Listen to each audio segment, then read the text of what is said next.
विभाग सम्मेलन समाचार ज्ञान सरोवर माउंट आबू 20 मई 2023। आज ज्ञान सरोवर के हारमोनी हॉल में RERF की भगिनी संस्था ब्रह्मा कुमारी धार्मिक प्रभाग द्वारा एक सम्मेलन का आयोजन हुआ। इस सम्मेलन का विषय था वर्तमान परिस्थितियों में आध्यात्म से समाधान पर चर्चा। सम्मेलन में भाग ले रहे महानुभावों ने दीप प्रज्वलित करके इसका उद्घाटन संपन्न किया। ब्रह्मा कुमारीज मीडिया विंग के चेयरपर्सन राजयोगी करुणा भाई जी ने अध्यक्षीय प्रवचन के रूप में अपनी बातें इस रूप में प्रकट की। आपने कहा कि हम सभी संतों के साथ बैठे हैं और उनसे ही सुनने के लिए हम यहाँ प्रस्तुत हैं। यह ईश्वरीय विश्वविद्यालय आज 87 वर्ष पूरा कर चुका है और इसने 1950 में 350 माताओं बहनों के साथ यहाँ माउंट आबू में विश्व सेवा का अपना कार्य शुरू किया था।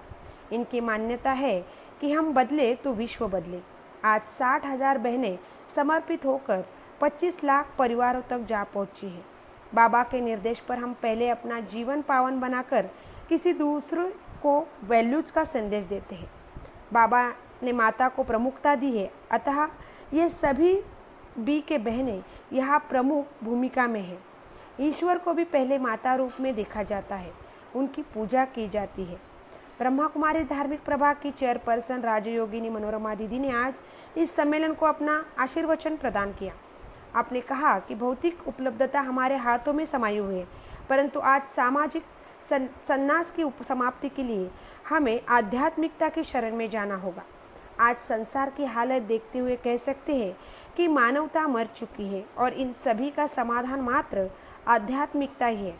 दुनिया में अगर आज कहीं थोड़ी भी पाकीज़गी बच रही है तो इन संतों में बच रही है। ईश्वर के लिए कहा गया है कि उनको जान लेने से व्यक्ति फिर उनके जैसा ही बन जाता है। आज हमारे परिसर में ऐसा अवसर आया है कि हम उनको उनके द्वारा ही जान पाएंगे। महामंडलेश्वर गोऋषि स्वामी ज्ञान स्वरूपानंद जी महाराज जोधपुर ने अपने उद्गार इन शब्दों में प्रकट किए। आपने कहा, आज का यह अवसर बहुत ही सुंदर अवसर है। जब पुरुषों से संसार का कार्य व्यापार नहीं संभला, तब माताओं ने, नारियों ने संसार का कार्य व्यापार अपने हाथों में लिया। ब्रह्मा कुमारी का कार्य नारी शक्ति द्वारा ही संचालित किया जा रहा है।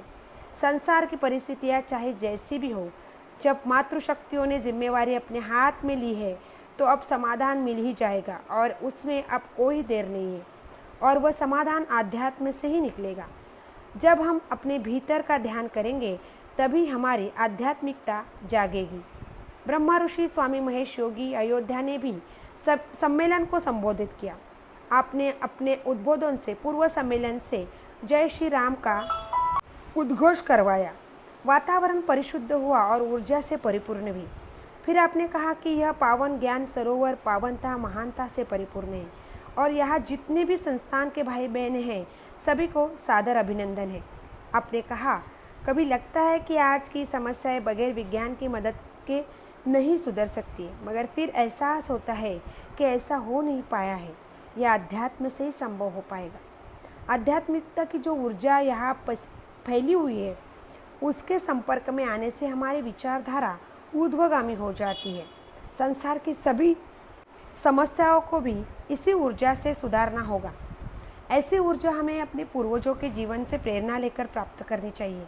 कर्नाटक से पधारे स्वामी वसप्पा जी ने अपने उद्गार प्रकट किए। आपने कहा कि ईश्वरीय विश्वविद्यालय का यह प्रयास सराहनीय है। सभी को साधुवाद। अयोध्या से पधारे महाराज पवनदास जी ने कहा कि सभी पूज्य है और मैं सभी में श्री राम जी का ही स्वरूप देख रहा हूँ, अतः मैं सभी माताओं को प्रणाम कर रहा हूँ, क्योंकि इन्हीं माताओं के द्वारा ही विश्व का कल्याण होगा।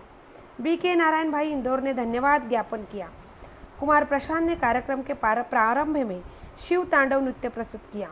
BK कमल बहन ने सम्मेलन का काफ़ी सुंदर संचालन किया।